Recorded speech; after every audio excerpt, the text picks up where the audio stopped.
All right, Wesley, we gotta get to you, man. You did it. Yeah, I'm very happy. You won the Global Chess Championship. When you and I were in Oslo in 2019, I felt like there was a similar vibe in every interview I saw. It's like you didn't even believe it yourself how well you were playing throughout. Almost had to convince you when you won the tournament that you did it. Do I need to convince you again that you just won an event in its inaugural season and you are a global champion? Yeah, probably not today, but tomorrow. It's sinking in. It's sinking in. Yeah. No, I'm very pleased and very happy, and I'm very grateful to the people. Also to you, Danny. I mean, you always encourage me. I remember our little talk in Oslo that we had 3 years ago. It really helped a lot. I'm 29 years old. Obviously, there's still some stuff that I want to achieve my chess. Yeah. Like try to improve my classical rating, all the good stuff. Right. But the last 3 weeks have been very rough on me. I think at some point, all the losses just sank in. At some point, you just want to do better and play better.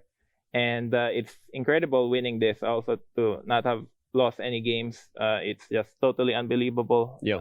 On the first place, I actually objectively should have lost the match to Jeffrey Chong. So yeah, the history would have been so much different. It's just incredible, all the coincidences that happened.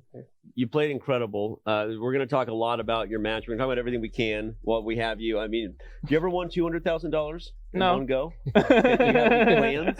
Any plans with that? I think I played in Qatar Open once. I won $150 for 10 days. $150. Okay, well you've moved up in the world, buddy. Yeah, I did. That was back in 2015. Right. I played in the Qatar Open.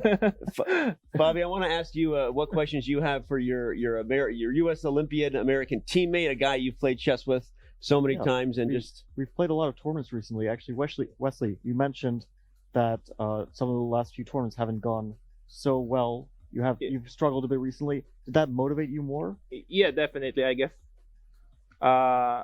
I mean, of course, the chess.com staff, my mother have cheered me up a lot, but I think without those losses, I wouldn't have won today for sure. Why is that? Just part.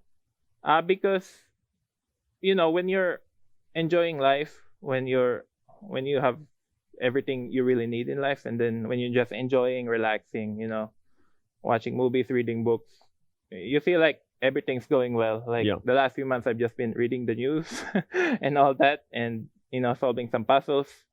And I thought that the U.S. Championship would go decently, but it didn't. And at some point, I guess losing to Christopher Yu really pushed me. Yeah.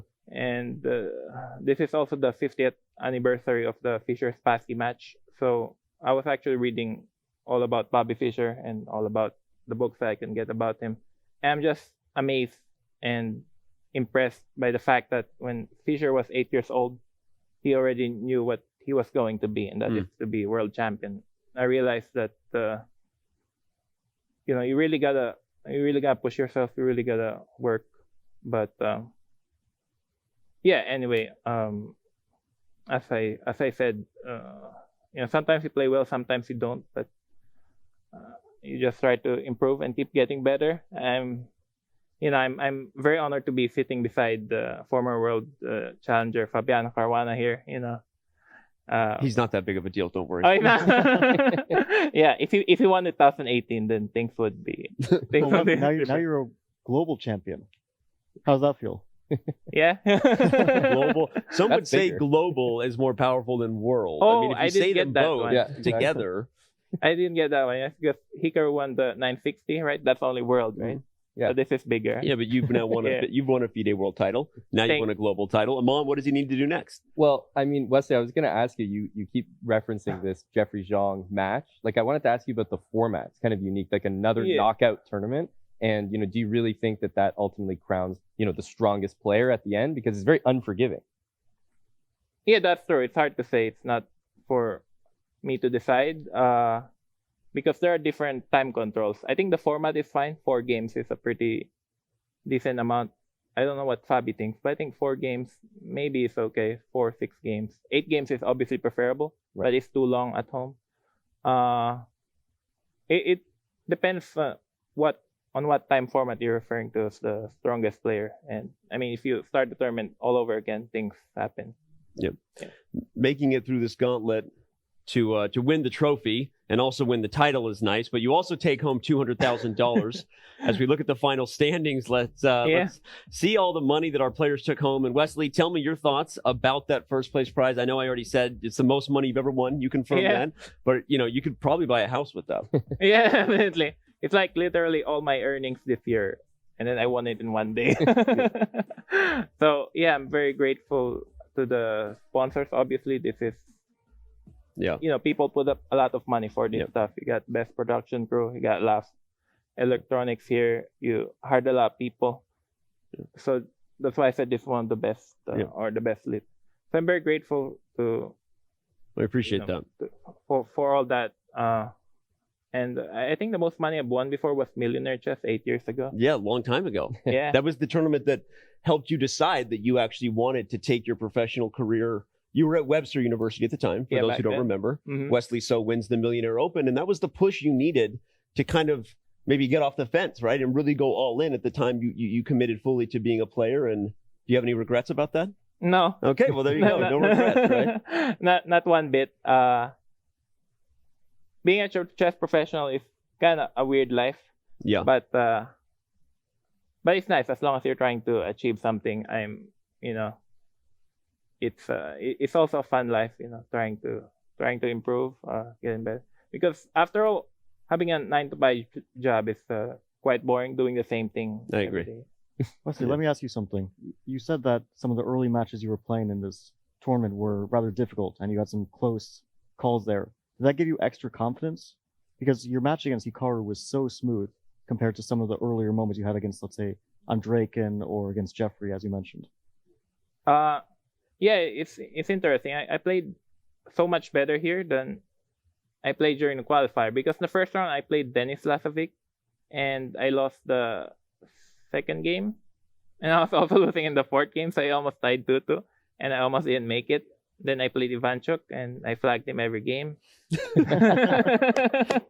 that your strategy when you were playing Ivanchuk? Yeah.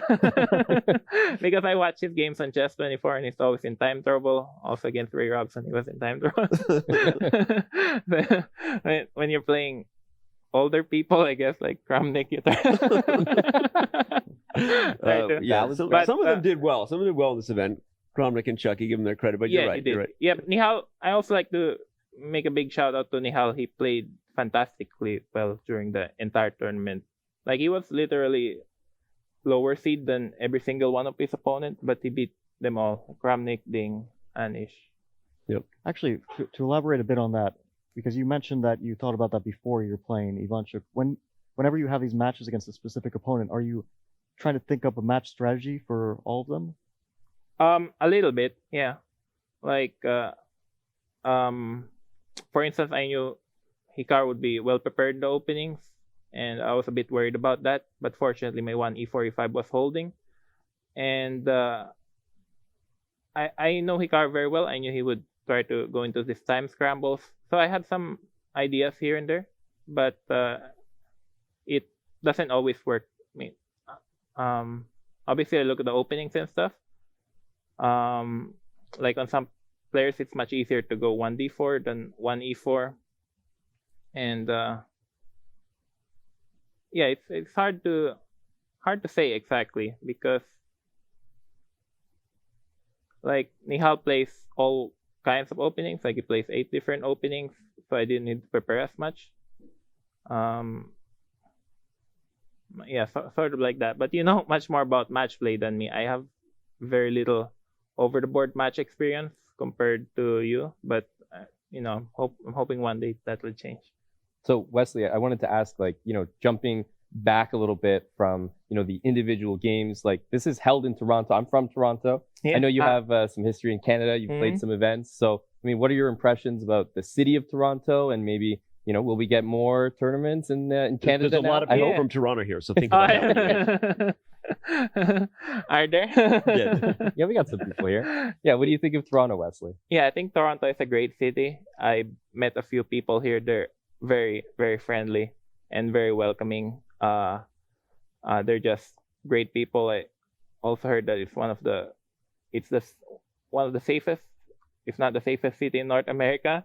Wow, I didn't know that. That's great. Yeah, I actually played some tournaments here in Canada 10 years ago. Played in Edmonton, played Montreal, played Toronto, also played in Calgary. And I'm glad to be back. I haven't been to Canada ever since, but I know people are very friendly and very welcoming, and they accept you for who you are. And some of the fans here, like I know one guy who literally traveled 6 hours by train just to get here. Met him in the lobby 2 days Mhm. ago, and he was very thrilled. And it's nice to see people who love the game like that, Mhm. because I Shout love out to chess very Tim. much. I met Tim too. Sorry. Yeah, Tim. Oh, is that I met Tim too. Yeah, go ahead. Yeah, and I mean compared to the United States, Canada doesn't have as big of a chess scene, but hopefully that will change. It's actually a very interesting thing for chess.com to Yeah. hold this event here in Toronto, Yeah. and maybe that's one of the points. Well, maybe more in the future. So, all right. Well,